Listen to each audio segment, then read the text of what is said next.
Early legal background. A native of the now very violent Oakland, California, Harris attended and graduated from law school at the University of California College of Law, San Francisco, then known as the UC Hastings College of Law. During law school, she interned with the Alameda County, Oakland District Attorney's Office and accepted a full-time position as a prosecutor with the office after passing the California bar exam on her second try.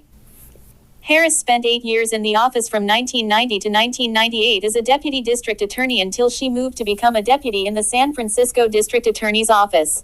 Some have speculated that she made the move because, across the Bay Bridge, the path to power appeared easier. As you come on to the page, kindly hit the like bell and subscribe to the channel, if you haven't done so as yet. And don't forget to put on your notification bell so you can be notified when I drop the next video.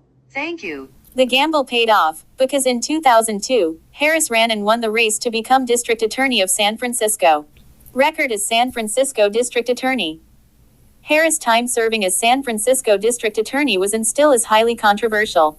Those on the left and right criticized her policies, though the left-leaning critics had little about which to complain. Many of their criticisms stem from her nominal enforcement of California's marijuana laws and for her failure to turn over required evidence to defense attorneys. This latter complaint is clearly justified and was echoed by many on the right as well. While in office, for several years afterward, and now to some extent again because she is running to become President of the United States, Harris has cast herself as San Francisco's and California's top cop, who helped to maintain law and order in the city and state. She has touted her prosecutorial approach as being smart on crime. The current Vice President of the United States, Kamala Harris, has proudly proclaimed her prosecutorial past. But how she has portrayed her time as a prosecutor, either as tough on crime or as overtly progressive, has varied, depending on her audience and the direction in which the political winds happen to be blowing. Make no mistake, though, Kamala Harris holds radical views about our criminal justice system. Kamala Harris implemented some of the same policies that today's rogue prosecutors implement, like not seeking the death penalty even in egregious cases, and has shown support for defunding the police and for radical bail policies that release back onto the streets violent criminals who pose a danger to others. She even served as an early advocate of the rogue prosecutor movement, co-chairing Kim Foxx's transition committee before Foxx took office as Cook County's Chicago's top prosecutor. On top of that, she cast the tie-breaking vote in the United States Senate to confirm Rachel Rollins as United States Attorney, the chief federal law enforcement officer for the entire state of Massachusetts. Rollins later resigned in disgrace as a result of her own ethical lapses, and the Justice Department's Inspector General even referred her for criminal prosecution, which the Biden-Harris Department of Justice predictably declined to pursue. Police contend that her approach proved to be anything but that. Instead, they allege that her track record on crimes doesn't match her rhetoric, particularly when it comes to murder cases. Officers complained that Harris made charging decisions with an eye toward political considerations and charged cases, particularly murder cases, in a way that would make her conviction rate seem particularly high compared to the conviction rates of other California district attorneys. Moreover, they allege, she cut fire sale deals to resolve a backlog of homicide cases inherited from her predecessor and refused to seek appropriate punishments even for those who committed unconscionable acts. Refusal to seek the death penalty.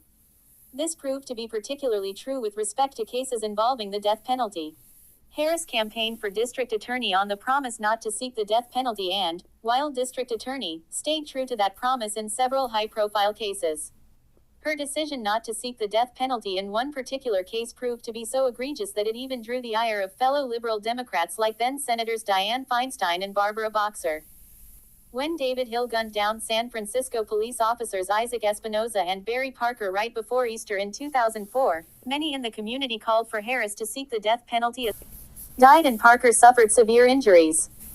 It particularly galled Espinosa's family that Harris announced that she would not seek the death penalty a mere 2 days after Hill's arrest, and it caused consternation when she announced inconsistent rationales for doing so.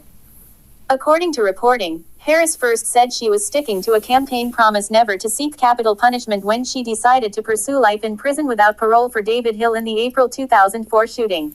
Later, she insisted that she had acted only after reviewing the facts and the law in the case. Harris also received criticism for not seeking the death penalty for Edwin Ramos, an illegal alien and M513 gang member from El Salvador who murdered a father and 2 sons who were driving home from a family picnic. Ramos mistook one of the sons for a rival gang member and opened fire. A third son survived the attack because he ducked when Ramos began shooting. Before that shooting, Ramos had a juvenile record for assaulting a public transit passenger and for attempting to rob a pregnant woman. The now widowed mother of the two murdered sons asked Harris to seek the death penalty. Of course, Harris refused, and the widowed mother said she felt let down by Harris' decision.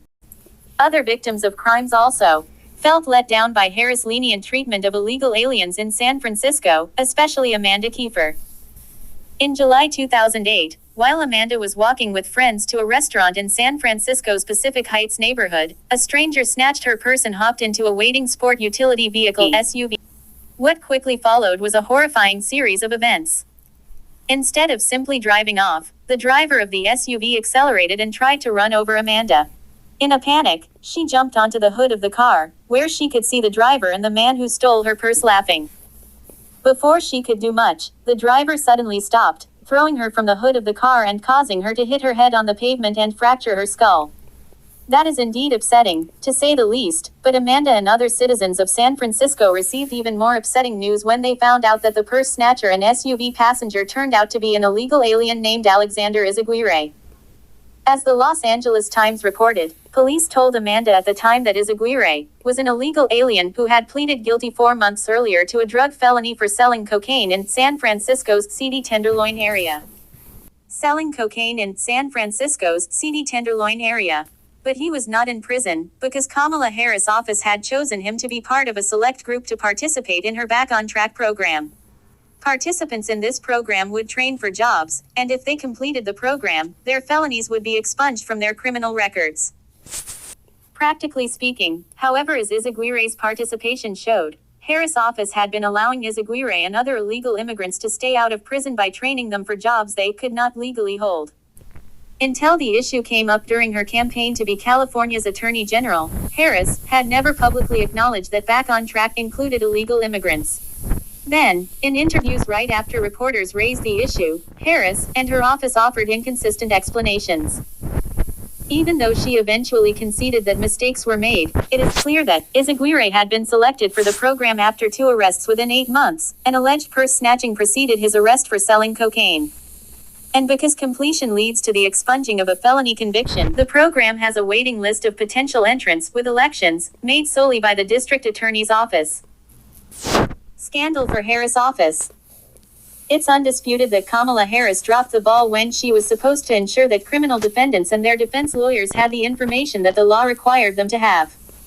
A crime laboratory employee had a criminal background, failed to show up to court when she was supposed to do so, and most troublingly stole cocaine from the lab for personal use. Yet Harris failed to turn this exculpatory information over to defense attorneys as required by the U.S. Supreme Court's 1963 Brady v. Maryland decision, even though a note attached to the lab technician's file said, Brady implications. A judge who reviewed the issue was incredulous that Harris' office had no written procedure outlining how to handle Brady material that should be given to defense attorneys. Harris initially tried to pass the buck. She suggested that the judge reviewing the issue was biased because her husband practiced as a criminal defense attorney. Then she tried blaming the police.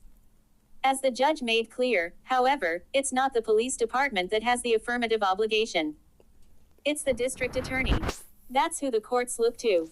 That's who the community looks to make sure all of that information constitutionally required is provided to the defense, as the Washington Post reported this incident. Who the community looks to make sure all of that information constitutionally required is provided to the defense. As the Washington Post reported, this incident presents a portrait of Harris scrambling to manage a crisis that her staff saw coming but for which she was unprepared. It also shows how Harris, after 6 years as district attorney, had failed to put in place written guidelines for ensuring that defendants were informed about potentially tainted evidence and testimony that could lead to unfair convictions. As a result, Harris had to dismiss anywhere from 600 to 1,000 drug-related convictions. Record as California Attorney General. Defending prosecutorial misconduct. A review of Harris' time as California's top cop does not paint her in a much more flattering light. In 2 of her most notable and infamous cases as Attorney General, her office defended egregious prosecutorial misconduct. In the People v. Efrain Velasco Palacios, the prosecutor falsified portions of a confession transcript, adding 2 fabricated lines where the defendant essentially confessed to a more serious crime that carried the possibility of life imprisonment. This ultimately led the trial court to dismiss the indictment against the defendant because the prosecutor's conduct was egregious, outrageous, and shocked the conscience. Harris objected to dismissal of the indictment because the prosecutor's conduct did not involve physical brutality. In other words, the police and prosecutor did not beat a confession out of the defendant. They just lied about what he had actually said to make him look more guilty and potentially to subject him to a higher penalty. The California Appellate Court rejected that contention and castigated Harris' office in the process. The blowback from the bench that Harris received in another case is back of Adams really made waves. In this case, a prosecutor lied about whether the government provided a benefit to an informant for his testimony. California state courts upheld the conviction, but when federal courts engaged in post-conviction review, they had harsh words both for the prosecutor and for Harris' decision to defend the conviction. During oral arguments before the U.S. Court of Appeals for the Ninth Circuit, the lawyer from Harris' office faced tough questions from the judges. Then Chief Judge Alex Kaczynski asked why Harris' office had not pursued perjury charges against the prosecutor or taken any other actions to show that California does not condone prosecutors getting on the stand and lying to the jury in a criminal case. The lawyer did not give a good answer. As one report summarized, Harris' next decision also did not reflect well on her judgment. After the video of the oral argument, the courtroom equivalent of a snuff film went viral in law circles. The California AG's office filed a motion dropping its opposition to overturning the conviction. In the interest of justice, had something else happened in the interim too? Harris had announced she was running for the U.S. Senate about 2 weeks earlier, and she was, after all, very concerned about justice. As a candidate for Attorney General, Harris stressed that she had simultaneously pushed criminal justice reforms while being tough on violent crime. But her policy decisions show that this statement is not true. Though she has tried to present her time as district attorney and attorney general differently based on the prevailing political winds, one public defender who looked at her record said that, simply put, Harris was the most progressive prosecutor in the state of California. Moreover, the same public defender made clear that hers was not an anecdotal opinion, but one based on facts. That is undoubtedly true, but how Harris has presented those policies has changed over time as the political winds have shifted. Positions as vice president. In the wake of the racial unrest in the summer of 2020, the conversation around criminal justice policies, particularly among those on the left, shifted in a dramatically more radical direction. Tough on crime talk fell out of vogue, and the needs of the offender and castigation of our supposedly systemically racist criminal justice system moved to the forefront of our national conversation. Against that backdrop, Harris began to message her time as a prosecutor differently and began to explicitly reject some policies for which she had once expressed support. Evolved positions for Harris, the progressive prosecutor. Harris' change of heart has been especially pronounced with respect to marijuana decriminalization and the campaign to defund the police. Marijuana, as USA Today has reported, Harris' position on weed has evolved over her years in public service, becoming more progressive as she ascended to federal office. In particular, her loosening opposition to marijuana appears to have begun when she was in the U.S. Senate, in the lead up to her 2020 presidential bid. Of course, that change of heart reflects the shifting political winds as public support for the legalization of marijuana has increased. She recently has supported pardons for those who have been federally convicted for possession of marijuana and also has supported the rescheduling of marijuana under the Controlled Substances Act, which could make the drug more widely available. Given her recent change in positions, there is, even, a strain of weed, Kamala Kush, named after her, which Jimmy Kimmel joked about during an interview with her while she was a senator, according to an employee of the Drug Policy Alliance. Harris introduced legislation and supported legislation to reform our criminal justice system, marijuana being just one piece of that, and she always talked about it from a racial justice perspective. While Harris was serving as district attorney, her office did prosecute more than 1,900 people for marijuana-related offenses, but an often overlooked aspect of this supposedly tough-on-crime position is that those who were convicted often benefited from massive reductions to in charges. As one knowledgeable observer has described it, marijuana sales cases were routinely reduced to misdemeanors. And marijuana possession cases were not even on the court's docket. They were simply not charged. Unless there was a large GRO case, or a unique circumstance, this was the reform-minded approach then DA Harris' office took. The accusations about marijuana prosecutions being harsh during her tenure are absurd. The reality was quite the opposite. Toward the end of her time as district attorney, Harris opposed a 2010 measure to legalize pot in California, but 4 years later, in 2014 when running for re-election as California Attorney General, Harris refused to comment on her opponent's support for legalizing recreational marijuana. Clearly, her public opinion is further to the left than her earlier public positions as district attorney or attorney general were. Defunding the police. In her 2009 book Smart on Crime, written while she served as district attorney, Harris observed that having more police on the streets helps public safety, an obviously correct statement. If we take a show of hands of those who would like to see more police officers on the streets, mine would shoot up. A more visible and strategic presence is a deterrent to crime, and it has a positive impact on a community. Virtually all law-abiding citizens feel safer when they see officers walking a beat. This is as true in economically poor neighborhoods as in wealthy ones. Police officers are a reassuring sign of a community's commitment to order, calm, and safety. More beat cops means more rapid response to assaults, traffic crimes, and robberies, and has a profound effect on reducing quality of life crimes by simple presence. So, of course, that happened before the summer of 2020, and defunding the police and minimizing their presence in communities became popular issues. Suddenly, Harris had a different view. In June 2020, only a few weeks after George Floyd's death, Harris gave a series of interviews in which she decried the militarization of police forces and said that it was old thinking and as outdated and is actually wrong and backward to think that more police officers will create more safety. In a Good Morning America interview around that time, she praised then Los Angeles Mayor Eric Garcetti for his plan to cut $150 million from the Los Angeles Police Department's budget. I applaud Mayor Garcetti for doing what he's done. As crime spiked after these actions, Los Angeles and other cities reversed course at least partially. As one New York Times writer described it, Ms.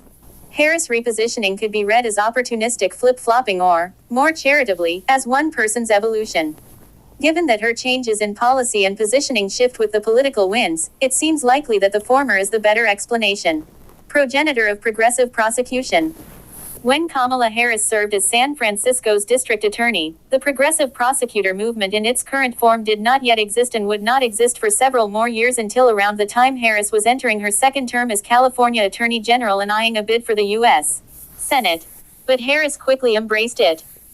In fact, when she became senator-elect, she served as co-chair of Kim Foxx's transition team. Foxx, who won election as Cook County's Chicago's top prosecutor in 2016, has the ignominious distinction of being the first big city prosecutor supported by George Soros and other supporters of the rogue prosecutor movement to win election. As many future rogue prosecutors would do, Foxx released a report outlining the priorities for her office. This transition report contained recommendations from the transition team that Harris co-chaired. Though relatively short, it made a number of recommendations, many of which focused on racial justice issues and different ways to highlight the supposed racial inequalities in the criminal justice system. It included an emphasis on increasing the racial diversity of the employees in the prosecutor's office and training existing employees on implicit bias and these supposed inequalities. One thing the report did not do was focus on Chicago's violent crime or gang problems. By the time Harris was running to be vice president in 2020, her public views had shifted to align seamlessly with the so-called progressive prosecutor movement on a number of issues. She publicly proclaimed herself to be a progressive prosecutor. In recent years, Harris' positions and rhetoric on issues such as mass incarceration have come to conform substantially with those of the growing movement of progressive prosecutors, who have been elected to lead district attorney offices in major cities across the country, and who share a platform of reducing the societal harms of criminal justices, who disproportionately end up as shooting or murder victims. Nor are other policies and people she has supported as vice president pragmatic about how to keep communities safe. Tie-breaking vote to confirm Rachel Rollins. Harris cast the tie-breaking vote in the U.S. Senate to confirm Rachel Rollins to be U.S. Attorney, the chief federal prosecutor for the entire state of Massachusetts. It is rare for a U.S. attorney's nomination to be so hotly contested, and even rarer for the vice president to cast a tie-breaking vote to confirm someone. But given Rawlins's tenure as Suffolk County, Boston District Attorney, it is no wonder that her nomination and confirmation proved to be so controversial. While District Attorney, Rawlins published a list of 15 crimes that someone could commit within her jurisdiction without being prosecuted. This meant, for example, that a violent career felon could break into your home, be in possession of cocaine, plan to distribute the cocaine to others, and resist arrest after you call the police, and all the charges will be outright dismissed, so long as the reason he broke into your house and terrified your family was because he wanted to sleep, or was seeking refuge from the cold. Additionally, many raised concerns about Rawlins's temperament to be the U.S. attorney after a bizarre altercation in a store parking lot with another driver in which she threatened a reporter and news crew who later showed up to cover the story. As Senator Tom Cotton RAR said at the time, it's rare for the president to nominate a radical, pro-criminal prosecutor for a U.S. attorney position. But he did, and Harris cast the deciding vote to confirm Rawlins, who was sworn in on January 10, 2022. Harris' decision did not work out well. Fast forward to a little over a year later when Rachel Rawlins resigned in disgrace from her position as U.S. attorney. As a blistering Justice Department Inspector General IG report methodically laid out, Rawlins committed a number of ethical violations. More seriously, the Inspector General's report also accused her of committing the criminal violation of lying to the investigators looking into her ethical violations. In fact, her lying proved to be so egregious that the IG's office referred her for criminal prosecution to the Justice Department, which, unsurprisingly, declined to pursue any charges. Support for radical bail policies. Finally, there is Harris' support for radical bail policies while vice president. Despite the failures of soft-on-crime policies, Kamala Harris has embraced many of their worst aspects. But ever a chameleon when characterizing her views on criminal justice, she shifts her public stances to match the prevailing political winds. While she can change her rhetoric, she cannot change her record, which undoubtedly demonstrates her sympathy and support for many of the same policies that today's so-called progressive prosecutors and other left-leaning activists champion. Kamala Harris claims that she wants to help members of our nation's poor and minority communities, but the sad irony is that the policies she now champions will often end up harming those individuals which the most. undoubtedly demonstrates her sympathy Harris and may now support for want many to of the paint same herself as policies a that pragmatic prosecutor who was tough on crime when it was necessary, but her record in office doesn't match this rhetoric. She may now try to talk the talk, but she failed to walk the walk when given the chance to do so. Zach Smith is Senior Legal Fellow and Manager of the Supreme Court and Appellate Advocacy Program in the Edwin Meese III Center for Legal and Judicial Studies at the Heritage Foundation. Crimes including sex crimes and felony assault charges. Instead, much of the money was used to free violent criminals like those previously mentioned and others like Timothy Wayne. One man who was arrested on indecent exposure charges and had multiple indecent exposure arrests including indecent exposure to a minor received bail from the Minnesota Freedom Fund and later murdered someone, receiving life in prison for that crime. Nor was this a one-off fluke. This same fund freed an alleged domestic abuser just weeks before police arrested him again for murder.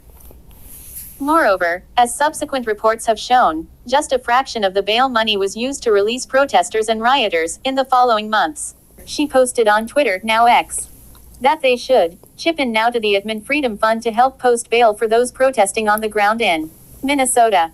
Who did this fund bail out? Reports show people accused and many eventually convicted of heinous crimes including sex crimes and felony assault charges. Some states, such as New York, implemented very lax bail laws only to see an uptick in crime accompany those changes, which led eventually to a rollback of some of the most extreme aspects of those laws.